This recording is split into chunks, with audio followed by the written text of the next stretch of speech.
वाहिगुरू जी का खालसा वाहिगुरू जी की फतेह। TV84 ਦੇ ਸਾਰੇ ਦਰਸ਼ਕ ਤੇ ਸਰੋਤੇ ਜਿਹੜੇ ਇਸ ਵਕਤ ਸਾਡੇ ਨਾਲ ਨਾਰਥ ਅਮਰੀਕਾ ਦੇ ਵਿੱਚੋਂ ਜੁੜੇ ਹੋਏ ਆ ਜਾਂ ਫਿਰ ਸੋਸ਼ਲ ਮੀਡੀਆ ਦੇ ਰਾਹੀਂ ਦੁਨੀਆ ਭਰ ਦੇ ਵਿੱਚ ਸਾਨੂੰ ਦੇਖ ਰਹੇ ਆ, ਉਹਨਾਂ ਸਾਰਿਆਂ ਦਾ ਮੈਂ ਅਮਰਵੀਰ ਸਿੰਘ ਅੱਜ ਇਸ ਪ੍ਰੋਗਰਾਮ ਦੇ ਵਿੱਚ ਆਪ ਸਭ ਦਾ ਤਹਿ ਦਿਲੋਂ ਸਵਾਗਤ ਕਰਦਾ।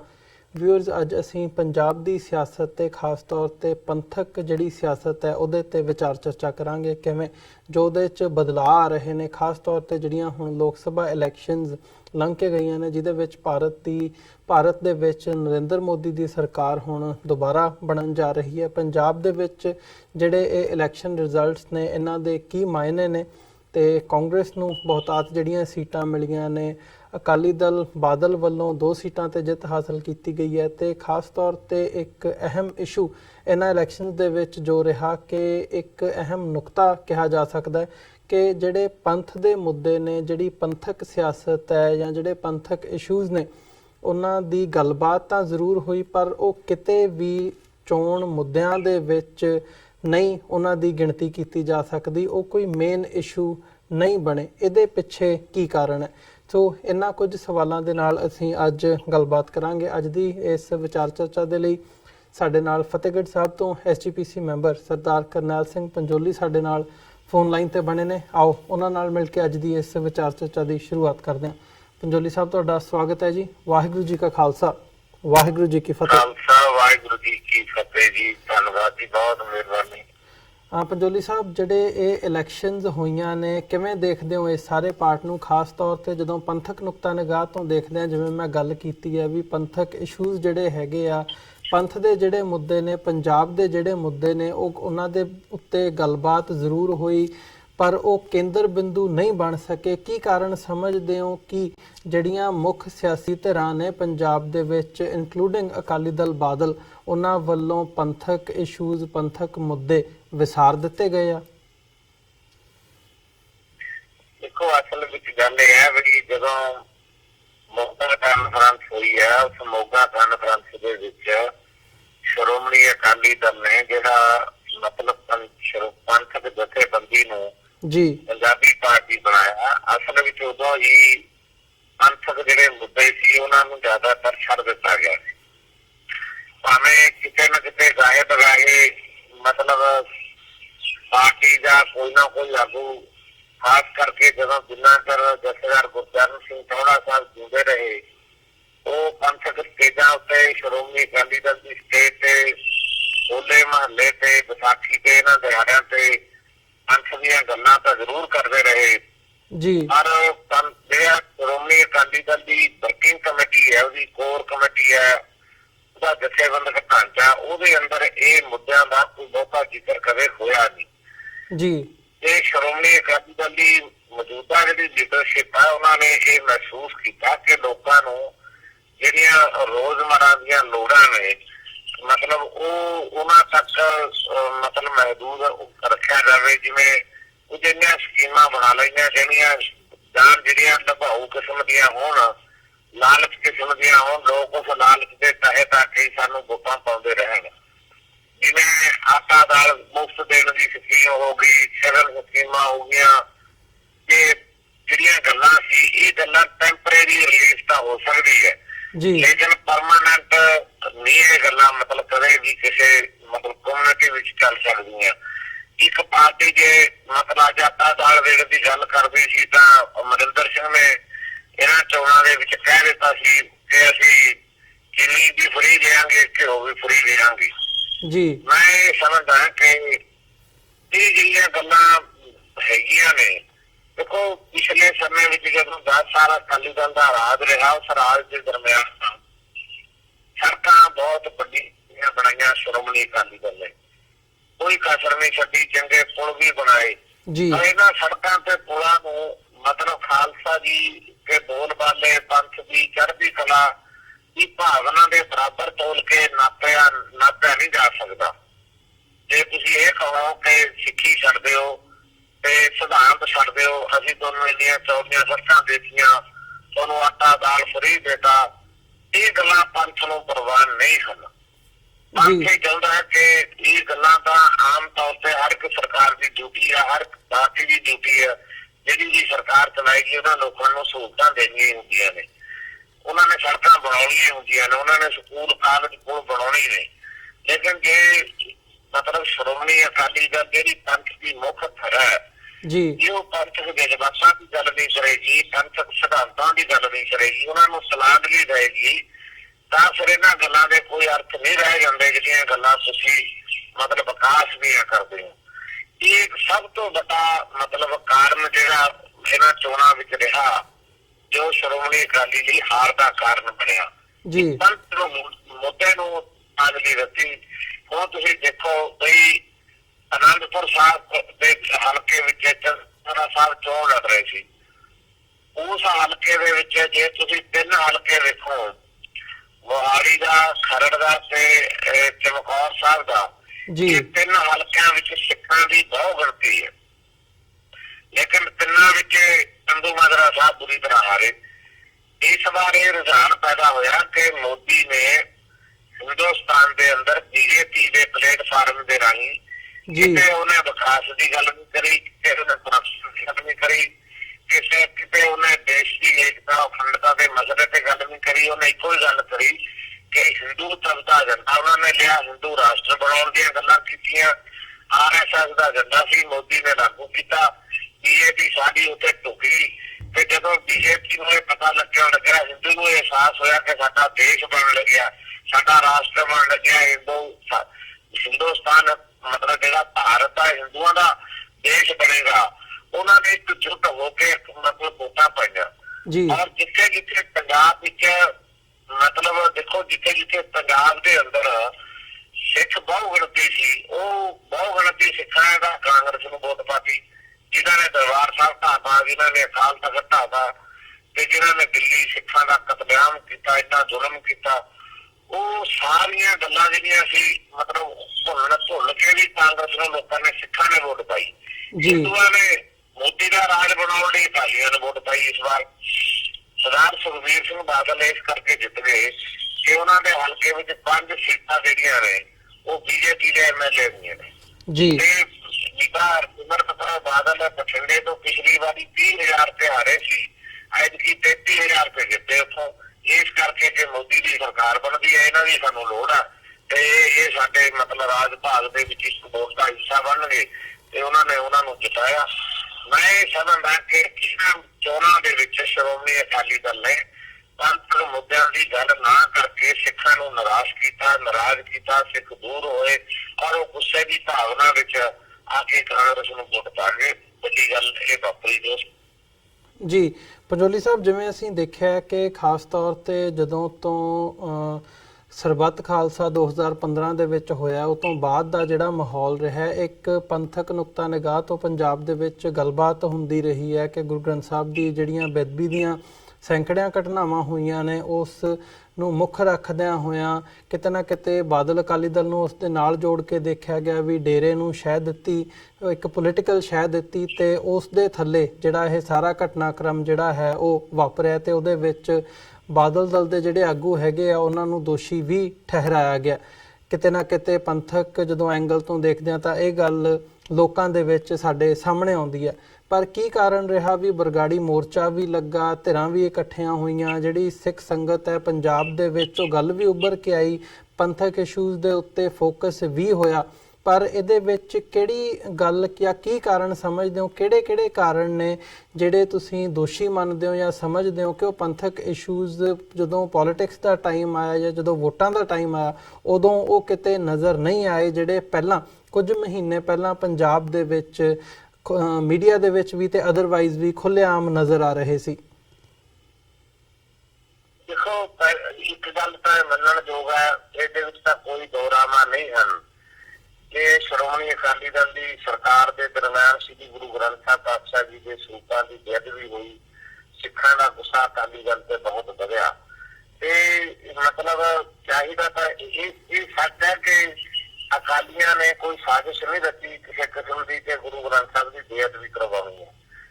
ਇਸ ਵਿੱਚ ਅਕਾਲੀ ਦਲ ਸ਼ਾਮਲ ਨਹੀਂ ਹੈ ਕਿ ਗੁਰੂ ਸਾਹਿਬ ਦੀ ਬੇਅਦਬੀ ਕਰਵਾਉਣ ਵਿੱਚ। ਅਕਾਲੀ ਦਲ ਦਾ ਕਸੂਰ ਇਹ ਹੈ ਕਿ ਦੋਸ਼ੀਆਂ ਨੂੰ ਫੜਨ ਦੇ ਵਿੱਚ ਕਿਤੇ ਨਾ ਕਿਤੇ ਉਹਨਾਂ ਨੇ ਕੋਤਾਹੀ ਕੀਤੀ ਹੈ ਤੇ ਉਹ ਜਿਹੜੀ ਕੋਤਾਹੀ ਸੀ, ਉਹ ਕੋਤਾਹੀ ਦਾ ਗੁੱਸਾ ਵੀ ਇੱਕ ਤਾਂ ਅਕਾਲੀ ਦਲ ਦੇ ਸਿਰ ਤੇ ਸੀ। ਦੂਜੀ ਗੱਲ, ਜਿਹੜੇ ਲੋਕ ਉੱਥੇ ਧਰਨੇ ਤੇ ਬੈਠੇ ਸੀ ਉਹ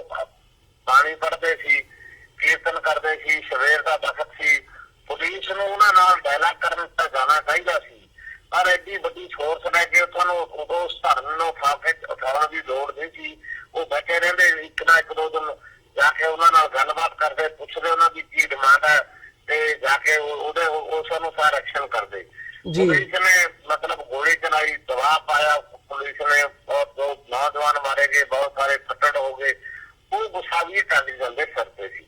तीजी गल जिहड़ा हादसे वाले साध नूं माफ करन वाला गल सी, वो बड़ी बड़ा गुनाह सी अकाली दल का, जिहड़ा अकाली दल ने कीता।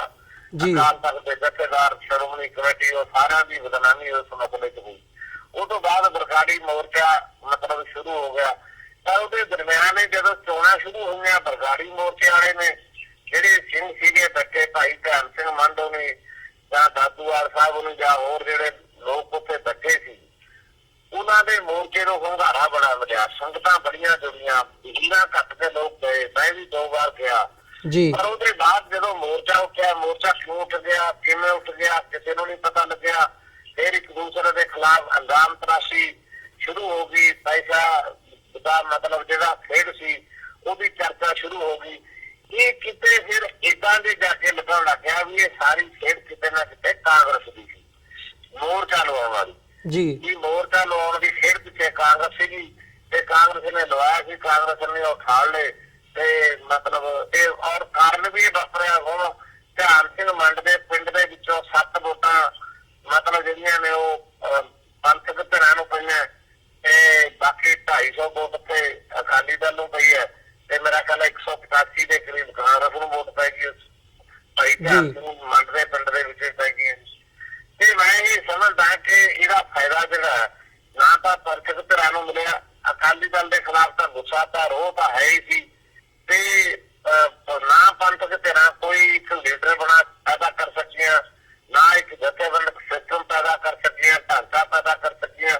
ਪੰਥਕ ਸ਼ਕਤੀ ਜਿਹੜੀ ਅਕਾਲੀ ਦਲ ਦੇ ਖਿਲਾਫ ਹੈ, ਗੁੱਸੇ ਦਾ ਅੱਜ ਵੀ ਰੋਹ ਵਿੱਚ ਹੈ, ਉਸ ਸ਼ਕਤੀ ਨੂੰ ਕਿਤੇ ਵੀ ਵਰਤਣ ਲਈ ਮਤਲਬ ਅੱਜ ਸਿੱਖ ਲੀਡਰਾਂ ਕੋਲ, ਸਿੱਖਾਂ ਕੋਲ ਕੋਈ ਉਸ ਕਿਸਮ ਦਾ ਆਗੂ ਹੀ ਨਹੀਂ ਹੈ ਜੀ। ਤੇ ਜਿਹਦੇ ਕਾਰਨ ਮੁੜ ਕੇ ਲੋਕ ਕਾਂਗਰਸ ਕੋਲ ਗਏ, ਜਿਹਨੇ ਦਰਬਾਰ ਸਾਹਿਬ ਤੇ ਹਮਲਾ ਕੀਤਾ।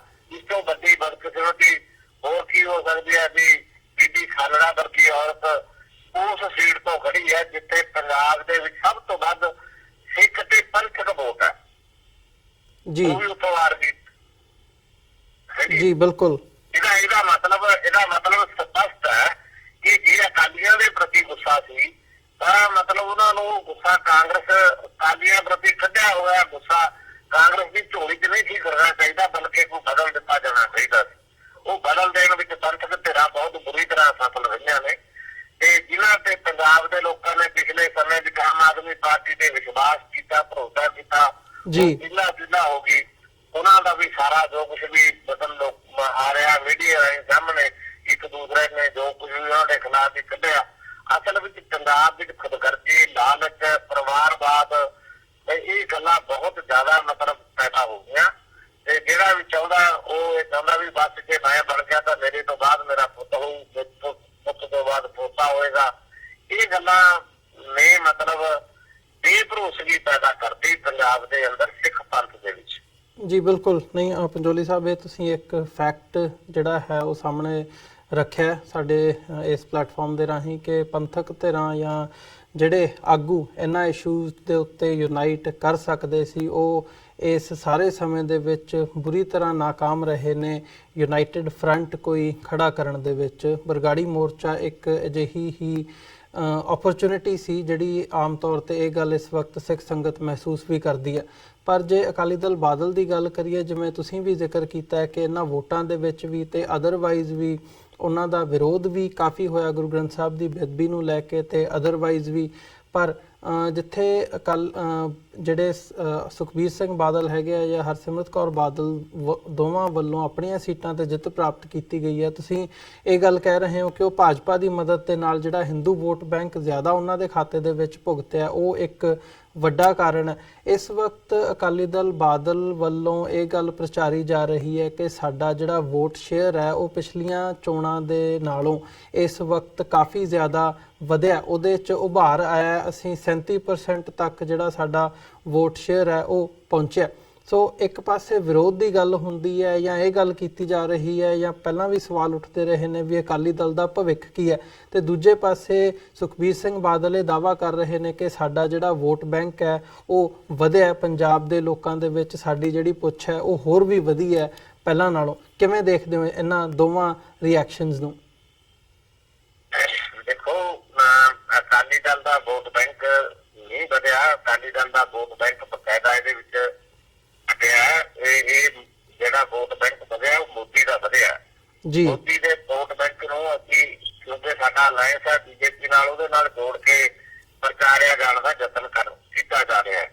ਮੈਂ ਸਮਝਦਾ ਵੀ ਇਹ ਗੱਲ ਅਕਾਲੀ ਦਲ ਨੂੰ ਮਤਲਬ ਹਨੇਰੇ ਵਿੱਚ ਨਹੀਂ ਰਹਿਣਾ ਚਾਹੀਦਾ। ਅਕਾਲੀ ਦਲ ਨੂੰ ਪੰਜਾਬ ਦੇ ਲੋਕ ਅੱਜ ਵੀ ਮਤਲਬ ਚੰਗੀ ਹੈ ਮਾੜੀ ਹੈ ਪੰਥ ਦੀ ਪਾਰਟੀ ਮੰਨਦੇ ਨੇ ਵੀ ਚਲੋ ਦੂਜਿਆਂ ਨਾਲੋਂ ਤਾਂ ਮਤਲਬ ਘੱਟੋ ਘੱਟ ਠੀਕ ਰਹਿਣਗੇ, ਪਰ ਮਤਲਬ ਇਹ ਕਹਿਣਾ ਕਿ ਸਾਡਾ ਵੋਟ ਬੈਂਕ ਵਧਿਆ, ਇਹ ਗੱਲ ਮੈਂ ਸਮਝਦਾ ਵੀ ਕਿਤੇ ਨਜ਼ਰ ਨਹੀਂ ਪੈ ਰਹੀ। ਇਹ ਏਦਾਂ ਲੱਗਦਾ ਕਿ ਇਹ ਵੋਟ ਬੈਂਕ ਮਤਲਬ ਹਿੰਦੂ ਮੈਜੋਰਟੀ ਕਰਕੇ ਜਦੋਂ ਉਹਨਾਂ ਦੀ ਸਰਕਾਰ ਆਉਂਦੀ ਸੀ ਉਹਨਾਂ ਨੇ ਵੋਟਾਂ ਪਾਈਆਂ ਸ਼੍ਰੋਮਣੀ ਅਕਾਲੀ ਦਲ ਨੂੰ, ਉਹਦੇ ਕਰਕੇ ਵੋਟ ਬੈਂਕ ਜਿਹੜਾ ਉਹ ਵਧਿਆ ਜੀ। ਉਹ ਹਿੰਦੂ ਵੋਟ ਵਧੀ ਹੈ, ਮਤਲਬ ਬੀਜੇਪੀ ਦੀ ਵੋਟ ਪਲੱਸ ਹੋਣ ਕਰਕੇ ਅਕਾਲੀ ਦਲ ਨੂੰ ਏਦਾਂ ਲੱਗ ਰਿਹਾ। ਪਰ ਅਕਾਲੀ ਦਲ ਨੂੰ ਇਸ ਭਰਮ ਚ ਰਹਿਣਾ ਨਹੀਂ ਚਾਹੀਦਾ। ਅਕਾਲੀ ਦਲ ਨੂੰ ਪੰਥਕ ਏਜੰਡੇ ਤੇ ਆਉਣਾ ਚਾਹੀਦਾ। ਮੋਗਾ ਕਾਨਫਰੰਸ ਦੇ ਜਿਹੜੇ ਮਤਲਬ ਮਸਲੇ ਨੇ ਜਾਂ ਮੋਗਾ ਕਾਨਫਰੰਸ ਦਾ ਏਜੰਡਾ ਜਿਹੜਾ ਸੀ ਪੰਜਾਬੀ ਪਾਰਟੀ ਬਣਾਉਣਾ ਨਾ, ਉਹਨੂੰ ਛੱਡਣਾ ਚਾਹੀਦਾ। ਪੰਥ ਔਰ ਪੰਜਾਬ ਦੀ ਗੱਲ ਕਰਨ ਲਈ ਪੰਥਕ ਏਜੰਡਾ ਅਪਣਾਉਣ ਦੀ ਜ਼ਰੂਰਤ ਹੈ।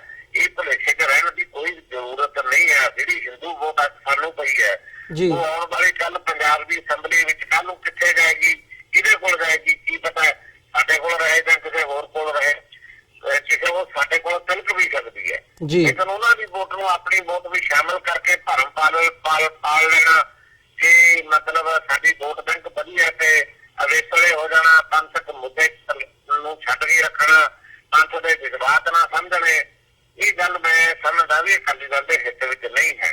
ਅਕਾਲੀ ਦਲ ਨੂੰ ਸੱਚ ਨੂੰ ਮਤਲਬ ਪ੍ਰਵਾਨ ਕਰਨਾ ਚਾਹੀਦਾ ਹੈ। ਬਈ ਸਿੱਖਾਂ ਦੇ ਅੰਦਰ ਨਾਰਾਜ਼ਗੀ ਹੈ, ਸਿੱਖਾਂ ਅੰਦਰ ਗੁੱਸਾ, ਉਹ ਨਾਰਾਜ਼ਗੀ ਤੇ ਗੁੱਸਾ ਜਿਹੜਾ ਉਹ ਦੂਰ ਕਰਨ ਦਾ ਯਤਨ ਕਰਨਾ ਚਾਹੀਦਾ। ਉਹ ਬਹੁਤ ਸਾਰੇ ਕਾਰਨ ਨੇ, ਸਰਸੇ ਵਾਲੇ ਸਾਧ ਨੂੰ ਮਾਫੀ ਦੇਣਾ ਵਾਲਾ ਕਾਰਨ ਵੀ ਹੈ, ਗੁਰੂ ਗ੍ਰੰਥ ਸਾਹਿਬ ਦੀ ਬੇਅਦਬੀ ਦਾ ਮਸਲਾ ਵੀ ਹੈ, ਤੇ ਨਾਲ ਦੀ ਨਾਲ ਪੰਜਾਬ ਦੇ ਮਸਲੇ ਵੀ ਜਿਹੜੇ ਮੁੱਦੇ ਨੇ ਉਹ ਛੱਡ ਦਿੱਤੇ ਗਏ। ਪਾਣੀ ਦਾ ਮਸਲਾ ਛੱਡ ਦਿੱਤਾ ਗਿਆ, ਕਿਤੇ ਇਸ ਚੋਣ ਦੇ ਵਿੱਚ ਉਹਦਾ ਜ਼ਿਕਰ ਤੱਕ ਨਹੀਂ ਹੋਇਆ, ਹਾਲਾਂਕਿ ਪਾਰਲੀਮੈਂਟ ਦੀ ਚੋਣ ਸੀ, ਹੋਣਾ ਚਾਹੀਦਾ ਸੀ। ਚੰਡੀਗੜ੍ਹ ਦਾ ਮਸਲੇ ਦਾ ਜ਼ਿਕਰ ਨਹੀਂ ਹੋਇਆ, ਪੰਜਾਬੀ ਬੋਲਦੇ ਇਲਾਕਿਆਂ ਦਾ ਨਹੀਂ ਹੋਇਆ ਜੀ। ਇਹ ਸਾਰੀਆਂ ਗੱਲਾਂ ਜਿਹੜੀਆਂ ਜਿਹਦੇ ਪਿੱਛੇ ਧਰਮ ਯੁੱਧ ਮੋਰਚਾ ਲੱਗਿਆ, ਲਹੂ ਡੁੱਲਿਆ, ਇੰਨੀ ਸ਼ਹਾਦਤਾਂ ਹੋਈਆਂ, ਉਹਦਾ ਜ਼ਿਕਰ ਹੀ ਨਹੀਂ ਕਿਤੇ ਹੋਇਆ ਇਹਨਾਂ ਮਤਲਬ ਪੂਰੀਆਂ ਚੋਣਾਂ ਦੇ ਵਿੱਚ। ਤੇ ਜਦੋਂ ਚੋਣਾਂ ਵਿੱਚ ਜ਼ਿਕਰ ਨਹੀਂ ਹੋਏਗਾ ਤਾਂ ਕੁਦਰਤੀ ਗੱਲ ਹੈ ਕਿ ਗੁੱਸਾ ਰੋਹ ਜਿਹੜਾ ਪੰਜਾਬੀਆਂ ਤੇ ਸਿੱਖਾਂ ਵਿੱਚ ਉਹ ਵਧੇਗਾ, ਉਹ ਘਟਦਾ ਨਹੀਂ ਹੈ। ਉਹਨੂੰ ਘਟਾਉਣ ਦੇ ਲਈ ਉਹਨਾਂ ਦੀਆਂ ਭਾਵਨਾਵਾਂ ਸਮਝਣ ਦੀ ਜ਼ਰੂਰਤ ਹੈ ਜੀ। ਪੰਜੋਲੀ ਸਾਹਿਬ, ਜਿਵੇਂ ਇਸ ਸਾਰੇ ਘਟਨਾਕ੍ਰਮ ਤੋਂ ਇਹ ਗੱਲ ਸਾਹਮਣੇ ਆਉਂਦੀ ਹੈ ਕਿ ਜਿੱਥੇ ਉਹ ਕਿਤੇ ਨਾ ਕਿਤੇ ਜਿਹੜੇ ਪ੍ਰਕਾਸ਼ ਸਿੰਘ ਬਾਦਲ ਨੇ, ਸੁਖਬੀਰ ਸਿੰਘ ਬਾਦਲ, ਇਹਨਾਂ ਵੱਲੋਂ ਇਹ ਗੱਲ ਮੰਨ ਲਈ ਗਈ ਹੈ ਵੀ ਅਸੀਂ ਜਿੱਥੇ ਪੰਥਕ ਵੋਟ ਬੈਂਕ ਜਿਹੜਾ ਹੈ ਉਹਨਾਂ ਨੂੰ ਸਾਡਾ ਛੱਡ ਕੇ ਵੀ ਗੁਜ਼ਾਰਾ ਹੋ ਸਕਦਾ ਹੈ, ਕਿਉਂਕਿ ਅਸੀਂ ਦੂਜੇ ਪਾਸਿਓਂ ਜਿਹੜੀਆਂ ਬੀਜੇਪੀ ਦੀਆਂ ਵੋਟਾਂ ਹੈਗੀਆਂ ਨੇ ਜਾਂ ਹਿੰਦੂ ਤਵੀ ਜਿਹੜਾ ਵੋਟ ਬੈਂਕ ਆ ਜੇ ਉਹਨੂੰ ਅਸੀਂ ਗ੍ਰੈਬ ਕਰ ਲੈਂਦੇ ਹਾਂ, ਉਹ ਸਾਡੇ ਹੱਕ ਦੇ ਵਿੱਚ ਭੁਗਤ ਜਾਂਦਾ। ਪਰ ਇਸ ਦੇ ਨਾਲ ਜਿਹੜਾ ਇਹ ਟ੍ਰੈਂਡ ਇਸ ਵਕਤ ਦੇਖਣ ਨੂੰ ਮਿਲ ਰਿਹਾ ਹੈ, ਅਕਾਲੀ ਦਲ ਦਾ ਭਵਿੱਖ ਕਿਵੇਂ ਦੇਖਦੇ ਹੋ? ਕੀ ਪੰਥਕ ਹਿੱਤਾਂ ਨੂੰ ਤਲਾਂਜਲੀ ਦੇ ਕੇ ਅਕਾਲੀ ਦਲ ਦਾ ਜਿਹੜਾ ਭਵਿੱਖ ਹੈ ਉਹ ਸੁਰੱਖਿਅਤ ਰਹਿ ਸਕਦਾ? ਦੇਖੋ, ਕਦਾਚਿਤ ਵੀ ਨਹੀਂ ਰਹਿ ਸਕਦਾ। ਸ਼੍ਰੋਮਣੀ ਅਕਾਲੀ ਦਲ ਜੇ ਬਚੇਗਾ ਤਾਂ ਪੰਥਕ ਏਜੰਡੇ ਦੇ ਉੱਤੇ ਆ ਕੇ ਬਚੇਗਾ। ਅੱਜ ਪੂਰੇ ਭਾਰਤ ਦੇ ਅੰਦਰ ਜੇ ਮਤਲਬ ਬੀਜੇਪੀ ਜਿੱਤੀ ਹੈ ਤਾਂ ਇਸ ਕਰਕੇ ਜਿੱਤੀ, ਉਹਨਾਂ ਨੇ ਹਿੰਦੂ ਏਜੰਡਾ ਅਡਾਪਟ ਕੀਤਾ। ਔਰ ਜੇ ਸ਼੍ਰੋਮਣੀ ਅਕਾਲੀ ਦਲ ਨੇ ਭਵਿੱਖ ਵਿੱਚ ਪੰਜਾਬ ਤੇ ਰਾਜ ਕਰਨਾ ਜਾਂ ਕੇਂਦਰ ਵਿੱਚ ਕਿਸੇ ਵੀ ਭਾਈਵਾਲੀ ਪਾਰਟੀ ਨਾਲ ਸ਼ਾਮਲ ਹੋ ਕੇ ਭਾਵੇਂ ਬੀਜੇਪੀ ਨਾਲ ਰਹਿਣ, ਜੇ ਉੱਥੇ ਵੀ 10 ਬੰਦੇ ਲੈ ਕੇ ਜਾਣੇ ਆ, 13 ਸੀਟਾਂ ਨੇ, 13 ਸੀਟਾਂ ਵਿੱਚੋਂ ਜੇ 10 ਸਿੱਖ ਜਾਂਦੇ ਨੇ ਉਹ ਪੰਥਕ ਏਜੰਡੇ ਕਰਕੇ ਜਾ ਸਕਦੇ ਨੇ, ਮੈਂ ਜੋ ਸਮਝਦਾ। ਤੇ ਜੇ ਪੰਥਕ ਏਜੰਡਾ ਅਕਾਲੀ ਦਲ ਨੇ ਛੱਡ ਦਿੱਤਾ ਤਾਂ ਜਿਹੜੀਆਂ ਗੱਲਾਂ ਕਾਂਗਰਸ ਕਰਦੀ ਹੈ, ਉਹ ਜਿਹੜੀਆਂ ਗੱਲਾਂ ਬੀਜੇਪੀ ਕਰਦੀ ਹੈ, ਜਿਹੜੀਆਂ ਗੱਲਾਂ ਹੋਰ ਪਾਰਟੀਆਂ ਕਰਦੀਆਂ ਨੇ, ਕਾਮਰੇਡ ਵੀ ਕਰਦੇ ਨੇ, BSP ਵੀ ਕਰਦੀ ਹੈ, ਇਹ ਮਤਲਬ ਲੋਕ ਨਿਭਾਊ ਜਿਹੜੀਆਂ ਮਤਲਬ ਪਾਲਿਸੀਆਂ ਨੇ, ਪ੍ਰੋਗਰਾਮ ਨੇ, ਕਿਹਦਾ ਸੜਕਾਂ ਪੁਲ ਬਣਾਉਣ, ਸਕੂਲ ਬਣਾਉ, ਪਾਰਟੀ ਵੀ ਕਰ ਸਕਦੀ ਹੈ। ਫਿਰ ਤਾਂ ਅਗਲਾ ਕਹਿ ਸਕਦਾ ਵੀ ਜੇ ਤੁਸੀਂ ਸਿਰਫ ਇਹੀ ਕੁਛ ਕਰਨਾ ਫਿਰ ਤਾਂ ਕਾਂਗਰਸ ਵੀ ਕਰੇ ਰਹੀ ਹੈ। ਪੰਥ ਇਹ ਗੱਲ ਚਾਹੁੰਦਾ ਵੀ ਇਹ ਠੀਕ ਹੈ, ਪੰਜਾਬ ਦੀ ਤਰੱਕੀ ਹੋਣੀ ਚਾਹੀਦੀ ਹੈ, ਵਿਕਾਸ ਹੋਣਾ ਚਾਹੀਦਾ, ਸਕੂਲ ਬਣਨੇ ਚਾਹੀਦੇ ਨੇ, ਲੋਕਾਂ ਨੂੰ ਸਹੂਲਤਾਂ ਮਿਲਣੀਆਂ ਚਾਹੀਦੀਆਂ ਨੇ। ਪਰ ਇਹਦਾ ਇਹ ਮਤਲਬ ਇਹ ਸਾਰੇ ਮਸਲੇ ਨੂੰ ਪੰਥਕ ਤੱਕੜੀ ਵਿੱਚ ਨਹੀਂ ਤੋਲਿਆ ਜਾ ਸਕਦਾ। ਇੱਕ ਪਾਸੇ ਪੰਥ ਦੀ ਤੱਕੜੀ ਹੋਵੇ ਤੇ ਦੂਜੇ ਪਾਸੇ ਇਹ ਗੱਲਾਂ ਹੋਣ ਤੇ ਪੰਥ ਦੀਆਂ ਗੱਲਾਂ ਤੁਸੀਂ ਛੱਡ ਦਿਓ ਤੇ ਉਸ ਤੱਕੜੀ ਵਿੱਚ ਇਹਨਾਂ ਨੂੰ ਤੋਲਣ ਦਾ ਯਤਨ ਕਰੋ। ਇਹ ਪੰਥ ਨੂੰ ਪਰਵਾਹ ਨਹੀਂ ਹੈ। ਇਹ ਗੁੱਸਾ ਤੇ ਰੋਹ ਅੱਜ ਵੀ ਮੌਜੂਦ ਹੈ ਤੇ ਭਵਿੱਖ ਵਿੱਚ ਇਹਦੇ ਹੱਲ ਲਈ ਅਕਾਲੀਆਂ ਨੂੰ ਪੰਥਕ ਏਜੰਡਾ ਬਣਾਉਣਾ ਹੀ ਪੈਣਾ, ਪੰਥਕ ਸਰੂਪ ਬਣਾਉਣਾ ਪੈਣਾ। ਸ਼੍ਰੋਮਣੀ ਅਕਾਲੀ ਦਲ ਦਾ ਹੁਣ ਜਿਹੜੇ ਸਰਕਲਾਂ ਦੇ ਜਿਨ੍ਹਾਂ ਦੇ ਪ੍ਰਧਾਨ ਬਣਾਏ ਹੋਏ ਨੇ ਉਹਨਾਂ ਨੂੰ ਛੱਡਣਾ ਪੈਣਾ। ਪਰਿਵਾਰਵਾਦ ਤੋਂ ਕਿਤੇ ਨਾ ਕਿਤੇ ਤਰ੍ਹਾਂ ਦੀ ਦੇਣੀ ਪਏਗੀ ਤੇ ਤਾਂ ਜਾ ਕੇ ਤੁਸੀਂ ਮੁੜ ਕੇ ਆਪਣੇ ਪੈਰਾਂ ਤੇ ਖੜੇ ਹੋ ਸਕੋਗੇ। ਨਹੀਂ ਬੜੀ ਪ੍ਰੋਬਲਮ ਹੈ। ਭਵਿੱਖ ਇੰਨਾ ਸੌਖਾ ਨਹੀਂ ਕਿ ਅਕਾਲੀ ਦਲ ਇਹ ਕਹਿਣ ਕਿ ਅਸੀਂ ਪੰਥਕ ਵੋਟ ਬੈਂਕ ਛੱਡਤੀ ਜਾਂ ਪੰਥਕ ਏਜੰਡਾ ਛੱਡਤਾ ਜਾਂ ਜੇ ਪੰਥ ਸਾਡੇ ਕੋਲੋਂ ਦੂਰ ਵੀ ਚਲਾ ਗਿਆ ਅਸੀਂ ਗੈਰ ਪੰਥਕ ਧਿਰਾਂ ਨਾਲ ਸੰਗਠਨ ਪਾਲਾਂਗੇ। ਗੈਰ ਪੰਥਕ ਧਿਰਾਂ ਤਾਂ ਕਿਸੇ ਨਾਲ ਵੀ ਜਾ ਸਕਦੀਆਂ ਨੇ, ਜੇ ਕਿਸੇ ਹੋਰ ਨਾਲ ਤੁਰ ਗਿਆ ਫਿਰ ਤੁਸੀਂ ਕੀ ਕਰੋਗੇ? ਤੁਹਾਡੇ ਕੋਲ ਤਾਂ ਕੁਛ ਵੀ ਨਾ ਰਿਹਾ। ਤੁਹਾਨੂੰ ਪੰਥਕ ਵੋਟ ਬੈਂਕ ਆਪਣੇ ਜੇਬ 'ਚ ਰੱਖਣਾ ਚਾਹੀਦਾ। ਪੰਥ ਦੀ ਗੱਲ ਕਰਕੇ ਇਹ ਜਿਹੜੀਆਂ ਵੋਟਾਂ ਘਟਦੀਆਂ ਨੇ ਆਲੇ ਦੁਆਲੇ ਤਾਂ ਇਕੱਠੀਆਂ ਕਰਨੀਆਂ ਚਾਹੀਦੀਆਂ ਨੇ।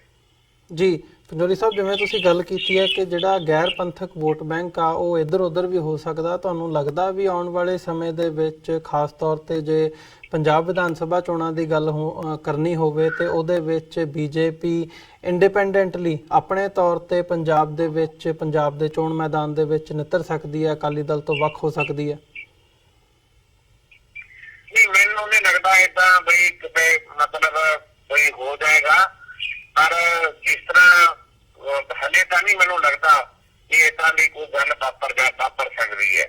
ਪਰ ਇੱਕ ਸ਼ੰਕਾ ਜ਼ਰੂਰ ਕਿਤੇ ਨਾ ਕਿਤੇ ਪੰਜਾਬ ਦੇ ਲੋਕਾਂ ਦੇ ਮਨਾਂ ਵਿੱਚ ਹੈਗਾ ਕਿ ਪੰਜਾਬ ਦਾ ਜਿਹੜਾ ਵਿਦਿਆਰਥੀ ਹੈ ਉਹ ਲਗਾਤਾਰ ਪੰਜਾਬ ਤੋਂ ਮਤਲਬ ਪਲਾਨ ਕਰ ਰਿਹਾ, ਉਹ ਵਿਦੇਸ਼ਾਂ ਨੂੰ ਜਾ ਰਿਹਾ ਹੈ। ਬਜ਼ੁਰਗ ਇੱਥੇ ਦੁਨੀਆ ਤੋਂ ਮਤਲਬ ਜਾ ਰਹੇ ਨੇ। ਸਾਡੀ ਗਿਣਤੀ ਘਟ ਰਹੀ ਹੈ ਪੰਜਾਬ ਦੇ ਅੰਦਰ। ਜੇ ਇਹੋ ਜਿਹੀ ਸਥਿਤੀ ਆਉਂਦੀ ਹੈ ਦੇਖੋ ਫਿਰ ਤਾਂ ਕੋਈ ਧਿਰ ਵੀ ਪੰਜਾਬ ਵਿੱਚ ਆ ਕੇ ਇੰਡੀਪੈਂਡੈਂਟ ਪਾਰਟੀ ਬਣਾ ਕੇ ਚੋਣ ਲੜ ਸਕਦੀ ਹੈ। ਤੇ ਨੰਬਰ 2 ਤੇ ਜਦੋਂ ਅਸੀਂ ਪੰਥਕ ਏਜੰਡੇ ਤੇ ਗੱਲ ਨਹੀਂ ਕਰਨੀ ਫਿਰ ਕੋਈ ਆ ਕੇ ਕਿਸੇ ਕਿਸਮ ਦੇ ਵਿਕਾਸ ਦੀ ਗੱਲ ਕਰੀ ਜਾਵੇ ਫਿਰ ਲੋਕਾਂ ਨੇ ਤਾਂ ਇਹੀ ਸਮਝਣਾ ਵੀ ਜੇ ਸਾਨੂੰ ਮਤਲਬ ਤੁਸੀਂ 1 ਕਿਲੋ ਆਟਾ ਦਿੰਦੇ ਹੋ ਅਗਲਾ 2 ਕਿਲੋ ਆਟਾ ਦੇ ਦਿਓ, ਅਗਲਾ 2 ਕਿਲੋ ਵਾਲੇ ਨਾਲ ਚਲਾ ਜਾਊਗਾ ਜੀ।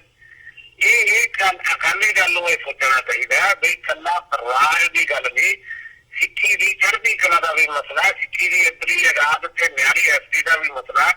ਇਹ ਗੱਲਾਂ ਪੰਜਾਬ ਦੀ ਜ਼ਮੀਨ ਵਿੱਚ ਪੈਦਾ ਹੋ ਸਕਦੀਆਂ ਨੇ ਕਿ ਪੰਜਾਬ ਦੀ ਜ਼ਮੀਨ ਦੇ ਉੱਤੇ ਅਕਾਲੀ ਦਲ ਦਾ ਰਾਜ ਰਹਿਣਾ ਚਾਹੀਦਾ। ਪਰ ਉਹ ਰਾਜ ਦੀ ਸ਼ਤਾਕਤ ਜਿਹੜੀ ਹੈ ਉਹ ਸਿੱਖੀ ਦੀ ਚੜ੍ਹਦੀ ਕਲਾ ਲਈ, ਸਿੱਖੀ ਦੀ ਪ੍ਰਫੁੱਲਤਾ ਲਈ, ਪੰਜਾਬ ਦੀ ਖੁਸ਼ਹਾਲੀ ਲਈ ਹੋਣੀ ਚਾਹੀਦੀ ਹੈ। ਤੇ ਜੇ ਗੱਲਾਂ ਨਹੀਂ ਹੋਣਗੀਆਂ ਤਾਂ ਬੀਜੇਪੀ ਤੋਂ ਇਲਾਵਾ ਕੋਈ ਵੀ ਧਿਰ ਆ ਸਕਦੀ ਹੈ। ਕਿੱਡੀ ਕੀ ਗੱਲ ਨਹੀਂ ਹੈ। ਜੀ ਬਿਲਕੁਲ ਪੰਜੋਲੀ ਸਾਹਿਬ, ਤੁਹਾਡਾ ਬਹੁਤ ਬਹੁਤ ਧੰਨਵਾਦ। ਤੁਸੀਂ ਸਮਾਂ ਕੱਢ ਕੇ ਸਾਡੇ ਨਾਲ ਵਿਚਾਰਾਂ ਦੀ ਸਾਂਝ ਪਾਈ ਹੈ। ਅੱਜ ਦੇ ਸ਼ੋਅ ਦੇ ਵਿੱਚ ਇੱਥੇ ਇਜਾਜ਼ਤ ਚਾਹਾਂਗੇ ਜੀ। ਫਤਿਹ ਦੀ ਸਾਂਝ ਪਾਈ ਹੈ ਅੰਤ ਦੇ ਵਿੱਚ। ਵਾਹਿਗੁਰੂ ਜੀ ਕਾ ਖਾਲਸਾ, ਵਾਹਿਗੁਰੂ ਜੀ ਕੀ ਫਤਿਹ ਜੀ। ਵਾਹਿਗੁਰੂ ਜੀ ਕੀ ਫਤਿਹ ਜੀ। ਵਿਊਅਰਸ, ਉਮੀਦ ਕਰਦੇ ਹਾਂ ਕਿ ਅੱਜ ਦੀ ਸਾਡੀ ਇਹ ਗੱਲਬਾਤ ਮੈਂਬਰ SGPC ਸਰਦਾਰ ਕਰਨੈਲ ਸਿੰਘ ਪੰਜੋਲੀ ਹੋਰਾਂ ਦੇ ਨਾਲ ਜਿਹੜੀ ਸੀ ਪੰਥਕ ਸਿਆਸਤ ਦੇ ਉੱਤੇ, ਖਾਸ ਤੌਰ 'ਤੇ ਪੰਜਾਬ ਦੇ ਵਿੱਚ ਜੋ ਪੰਥਕ ਸਿਆਸਤ ਹੈ ਇਸ ਵਕਤ, ਖਾਸ ਤੌਰ 'ਤੇ ਅਕਾਲੀ ਦਲ ਬਾਦਲ ਦਾ ਜਿਹੜਾ ਭਵਿੱਖ ਹੈ, ਅਕਾਲੀ ਦਲ ਦਾ ਜਿਹੜਾ ਭਵਿੱਖ ਹੈ, ਉਸ ਬਾਬਤ ਜੋ ਉਹਨਾਂ ਨੇ ਵਿਚਾਰਾਂ ਦੀ ਸਾਂਝ ਪਾਈ ਹੈ, ਤੁਹਾਨੂੰ ਜ਼ਰੂਰ ਇਹ ਪਸੰਦ ਆਈ ਹੋਵੇਗੀ। ਸੋ ਜਾਂਦੇ ਜਾਂਦੇ ਤੁਹਾਡੇ ਚਰਨਾਂ ਦੇ ਵਿੱਚ ਬੇਨਤੀ ਵੀ ਹੈ ਕਿ ਇਸ ਪਲੇਟਫਾਰਮ ਨੂੰ TV84 ਨੂੰ ਅੱਗੇ ਵਧਾਉਣ ਦੇ ਲਈ ਸਾਨੂੰ ਤੁਹਾਡੀ ਸਹਾਇਤਾ ਦੀ ਲੋੜ ਹੈ। TV84 ਨੂੰ ਡੋਨੇਟ ਕਰਨ ਦੇ ਲਈ ਤੁਸੀਂ ਸਾਡੀ ਵੈਬਸਾਈਟ www.tv84.tv ਤੇ ਜਾ ਕੇ ਸਾਨੂੰ ਡੋਨੇਟ ਕਰ ਸਕਦੇ ਹੋ ਤੇ ਮੰਥਲੀ ਡੋਨੇਸ਼ਨਸ ਦੇ ਲਈ ਪਲੇਜ ਕਰ ਸਕਦੇ ਹੋ। ਜੇ ਚੈੱਕ ਰਾਹੀਂ ਡੋਨੇਸ਼ਨਸ ਭੇਜਣੀਆਂ ਚਾਹੁੰਦੇ ਹੋ ਤਾਂ TV84 ਦੇ ਨਾਂ ਦਾ ਚੈੱਕ ਬਣਾ ਕੇ ਤੁਸੀਂ ਸਾਨੂੰ ਸਾਡੇ ਐਡਰੈਸ ਤੇ ਵੀ ਮੇਲ ਕਰ ਸਕਦੇ ਹੋ। 3601 37th ਐਵਨਿਊ, ਲੌਂਗ ਆਈਲੈਂਡ ਸਿਟੀ, ਨਿਊਯਾਰਕ 11101। ਵੈਬਸਾਈਟ ਇੱਕ ਵਾਰ ਫਿਰ ਦੱਸਦੇ ਹਾਂ www.tv84.tv। ਵਿਊਅਰਸ, ਅੱਜ ਦੇ ਸ਼ੋਅ ਦੇ ਵਿੱਚ ਇੱਥੇ ਹੀ ਇਜਾਜ਼ਤ ਚਾਹਾਂਗੇ। ਦੁਬਾਰਾ ਫਿਰ ਕੱਲ ਨੂੰ ਤੁਹਾਡੇ ਨਾਲ ਮੁਲਾਕਾਤ ਹੋਵੇਗੀ। ਤਦ ਤੱਕ ਲਈ ਇਜਾਜ਼ਤ ਦਿਓ ਜੀ। ਵਾਹਿਗੁਰੂ ਜੀ ਕਾ ਖਾਲਸਾ, ਵਾਹਿਗੁਰੂ ਜੀ ਕੀ ਫਤਿਹ।